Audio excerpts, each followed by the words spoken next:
Okay, so this tutorial is going to look at the generation of a background environment utilizing a bitmap. So if we come down here, I've actually gone ahead and just ripped an image off of the web here, this sort of nuclear fallout sky that I'm going to be wrapping around the geometry of my model. So we're going to go ahead and just hop in here. First thing I'm going to do, I'm just going to go through a couple of things. I'm going to restore all the defaults so we can go through some of the basics here. There are a couple of things we want to make sure that we have turned off. That go default lights and showing the GI only. We want to make sure both of those things are off. And we want to turn off any of the hidden lights as well. That way we know exactly what we're going to be rendering is going to be the lights and the shadows here. We scroll down in our environment. We want to make sure that our GI skylight is going to be on. And we want to make sure our background is going to also be on. Scroll down a little bit farther on our indirect illumination. We want to make sure our global illumination system is actually being activated, making sure our iridescent, this is set to iridescence maps and deterministic Monte Carlo. This is stipulated by vRay, so these are just sort of the optimal settings. We just want to make sure that those things are set up that way.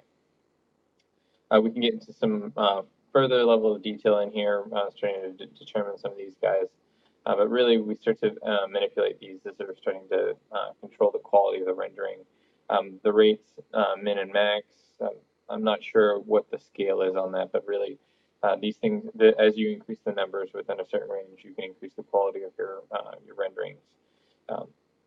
You can increase the number of samples that the lights are going to take, the number of subdivisions on your materials as well. So as you increase these numbers, you're going to increase the quality of your rendering.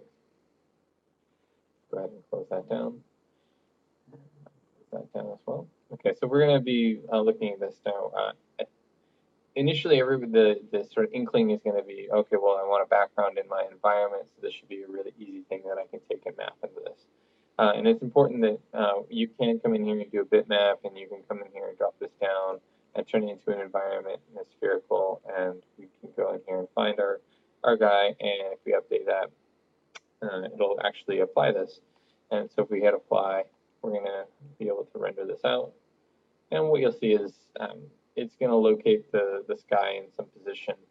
The trouble with this is when you actually get into the maps here, this spherical orientation is actually distorting the image, and additionally you have to tune in and rotate the horizontal and vertical materials into place. So this isn't really ideal, and really what this is designed to do is designed to take a bitmap and actually project it into a color representation in vRay. So it's really just trying to affect the light, not really trying to generate a very accurate environment as I understand it.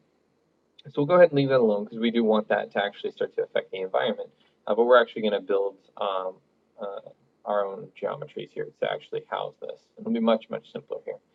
So I'm going to close that down. We don't actually need that for this. And I'm going to go down here, and I'm going to create a cylinder in the center. And this thing is going to be very, very large in diameter, obviously. It should approach infinity. And so we zoom out on this. All of a sudden, you can see just how large and the scale this is. I'm going to go ahead and explode this out. And we don't need the top and the bottom.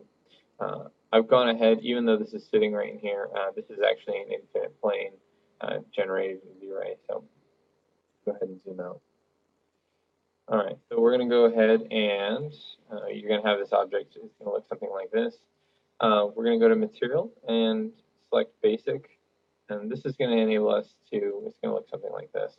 You're going to select the texture here and select the sky. And you'll see that this immediately posted on here. Did not orient this properly, but we're just getting started here. We have our image set up on this. From there, we can do, this is so we don't actually have to create a new material, so we don't have anything occupying our material library. We then go into our texture mapping, and we can start to adjust the UI mapping here. So we're going to add a channel, and we're going to show the mapping channel. So we scroll down here. Instead of doing planar like you would have in some of the other materials, we're actually going to go to cylindrical. And you'll notice that you can see that immediately updated our geometry. So this is very, very nice and easy to get set up. All right, and we can go ahead. That should basically get us set up in here. So we'll maximize this back up, and we'll zoom in on our object. It's very small down here.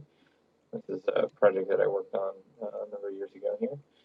If we hit Control-Alt, we can start to look around and we can see our environment has actually mapped into this correctly. We'll zoom in and we can start to set this up. Now, with that, we can start to look at this, and we can set this up at a reasonable height here. We also can start to affect the output from this. Okay, so I shouldn't have to mess with this at all, but we can start to look at this, and we can override the viewport. But in general, for this rendering, we'll probably want this to be right. And we'll go ahead and render that out. Okay. And so we're going to do a couple nice samples. We'll see how this turns out. Right now, it looks like it might end up being a little bit dark.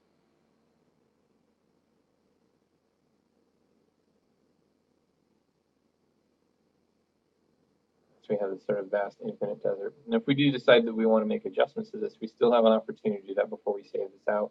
So if we pull this guy up down here, show the corrections control, we can actually start to correct some of the lighting effects on this. And so I'm just going to go, we can start to grab these guys. And actually have to tell it to use these. So, there we go. See how this is starting to, we can create some really nasty effects, but we can also start to brighten up our image just a little bit so we can make that sky really disappear into the horizon there. So we can really get in there into that. All right, and then we can go ahead and take this